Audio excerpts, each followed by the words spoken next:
श्री राधा कृष्णाय नमो नमः। सर्वप्रथम मैं भगवान श्री राधा गोविंद के चरण कमलों की वंदना करता हूँ। आप सभी भक्तजनों को भी सादर नमस्कार करता हूँ।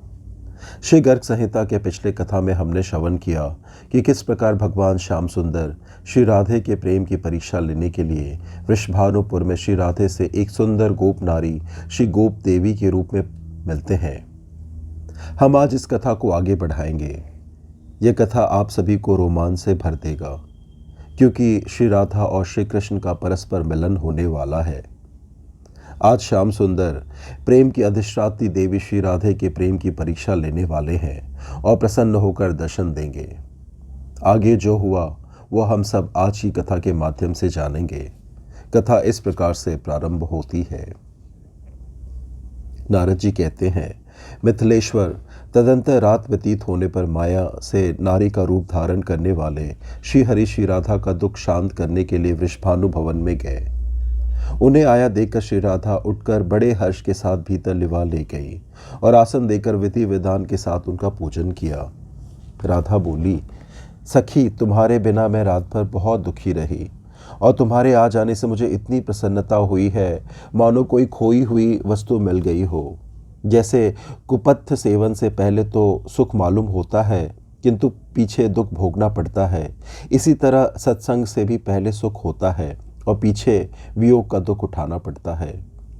नारद जी कहते हैं, श्री राधा की यह बात सुनकर गोप देवी अनमनी हो गई।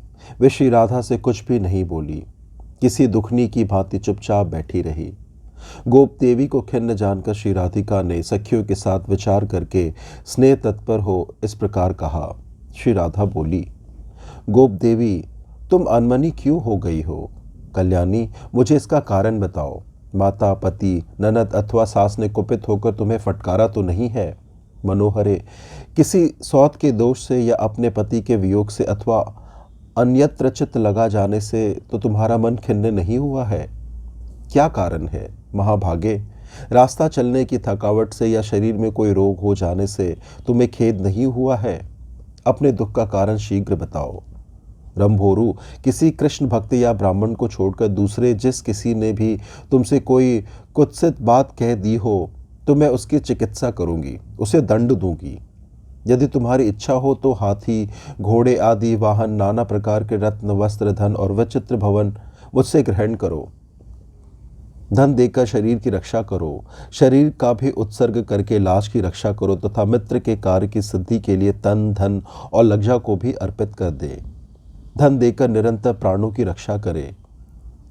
जो बिना किसी कारण या कामना के निश्चल भाव से मित्रता का निर्वाह करता है वही मनुष्य परम धन्य है। जो मैत्री स्थापित करके कपट करता है उस स्वार्थ साधन में पटु लंपट नट को धिक्कार है।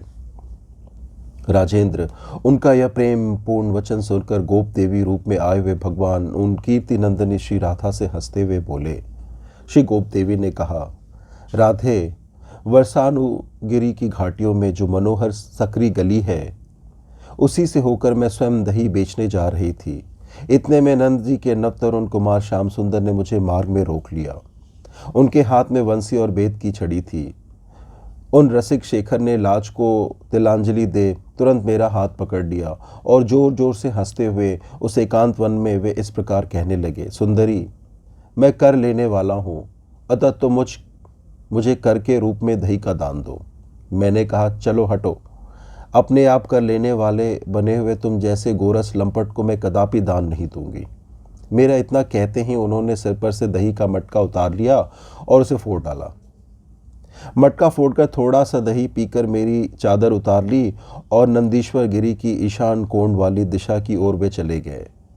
इससे मैं बहुत अनमनी हो रही हूँ।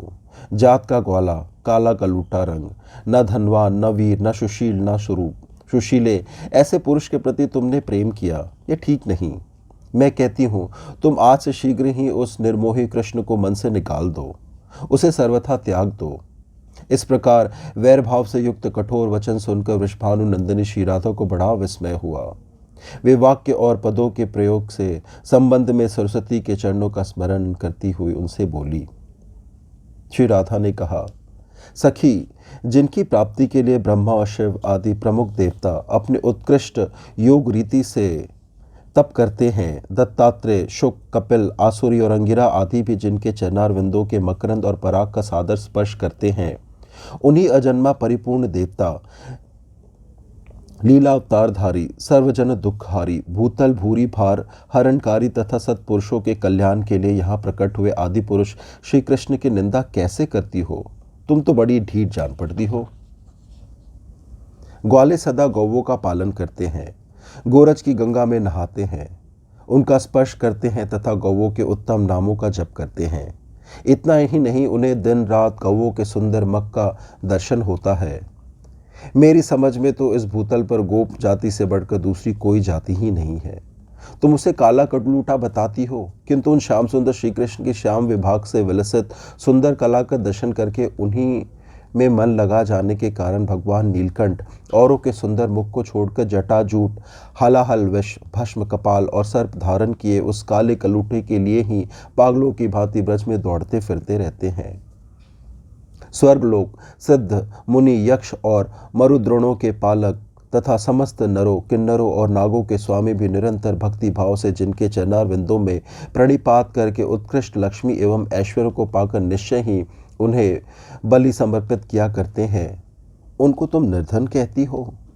वतासुर, अघासुर, कालियानाग, बकासुर, यमलार्जुन वृक्ष, धेनुकासुर, तृणावत, सकटासुर और पूतना आदि का वध संभवतः तुम्हारे दृष्टि में उनकी वीरता का परिचायक नहीं है। मेरा भी ऐसा ही मत है।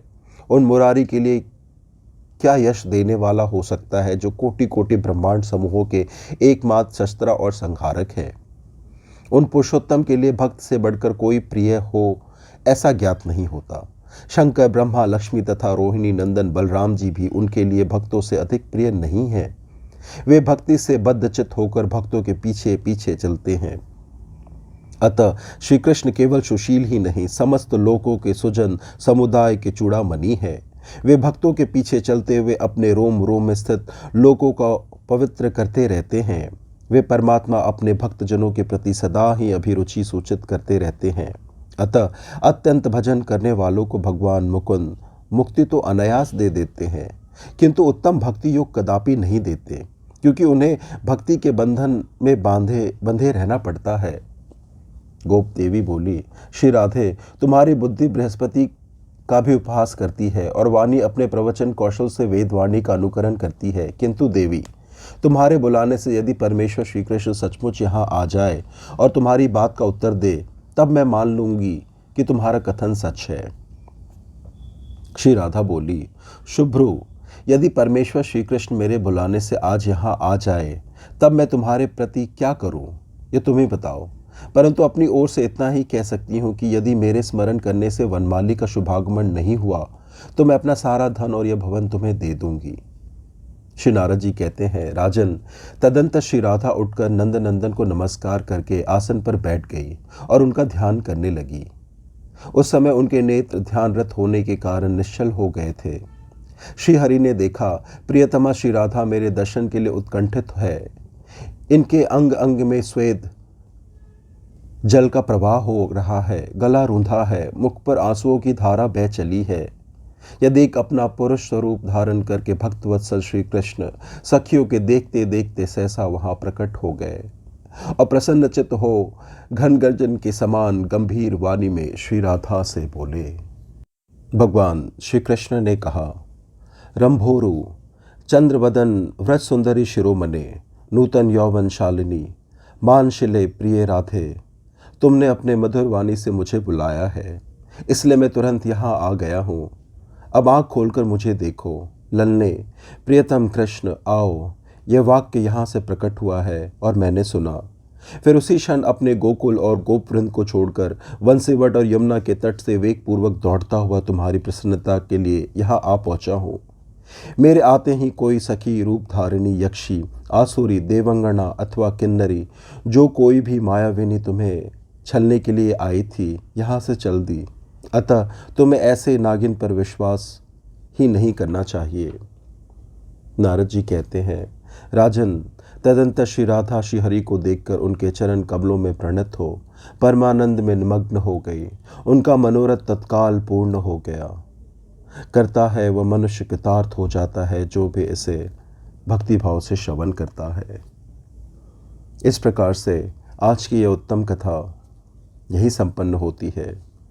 कथा पढ़ते समय मैं रोमांच से गदगद हो गया। आशा करता हूँ आपको भी प्रसन्नता की प्राप्ति हुई होगी। कथा श्रवण करने के लिए आपको धन्यवाद। श्री राधा कृष्णाय नमो नमः।